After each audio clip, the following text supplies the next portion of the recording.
Welcome to the CRM settings. Basically, in this section, you can create your custom properties or edit an existing one that you have. You already have these ones that are pre-built, so you cannot really modify them. They are system properties. So basically, these are properties that you will see when you're building a form, for example. So they're all associated with the contact. So as you know, a contact can have the default one, which are again the system ones, but you can add more properties that you want to collect and even showcase here in your CRM itself that you can show for the users. So this, if you want to create your own custom properties that are associated with your users, that's what you do from the settings, from the custom properties. So like in this case, we have the lead status, which is something that you can fully modify. Again, it is added by default, but you can add your properties again there, your values, your lists. So you can create different properties yourself as well. So let's say we want to collect, I don't know, what kind of properties do we have? Let's say that we want to collect age. Age is very important for our CRM, so for some reason. So let's go here and let's go with age. Age. So this will be a property that you can add a description if you wish. Let's say that it is a number because it can only be a number, but you have different options such as true or false. If you want it to be a date, an email, a list of different options. So you have these field types, but for the sake of the example, because it's an age, it will be a number. And you have the ability to have it in the forms.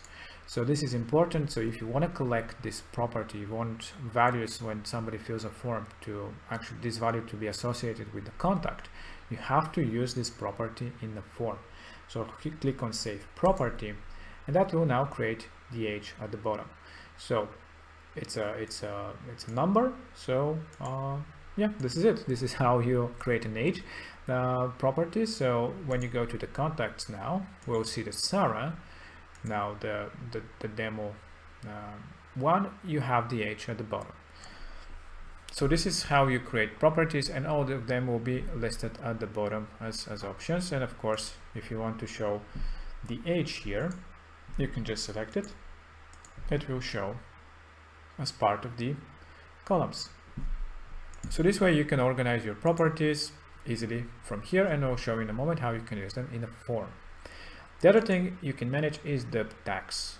This particular moment we don't have any tags, but let's create a new one. Let's go with maybe seniors. And you have this tag, so you can tag all the users who are seniors with this tag, for example.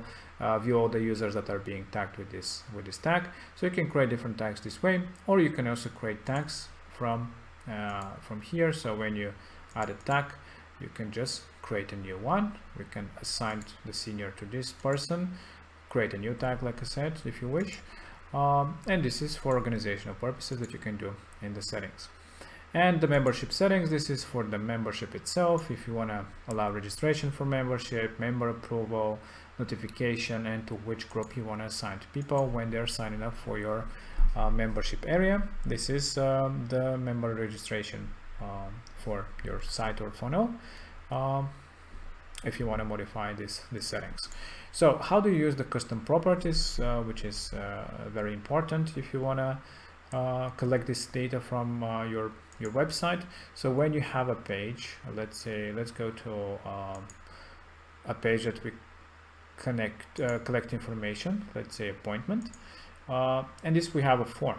So now in the form, when you edit it and when you create a new field for your form, of course you'll see all the properties first, all the ones that you have by default, and at the bottom you have the age.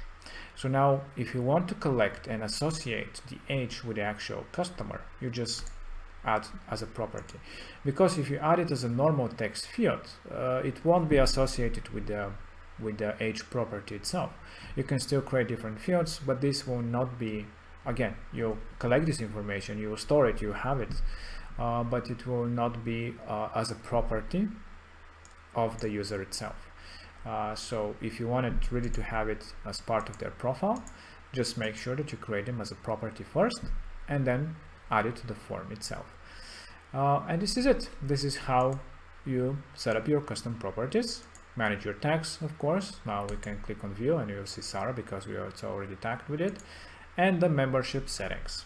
This is it. Very simple and easy, but if you have any questions, don't hesitate and let us know.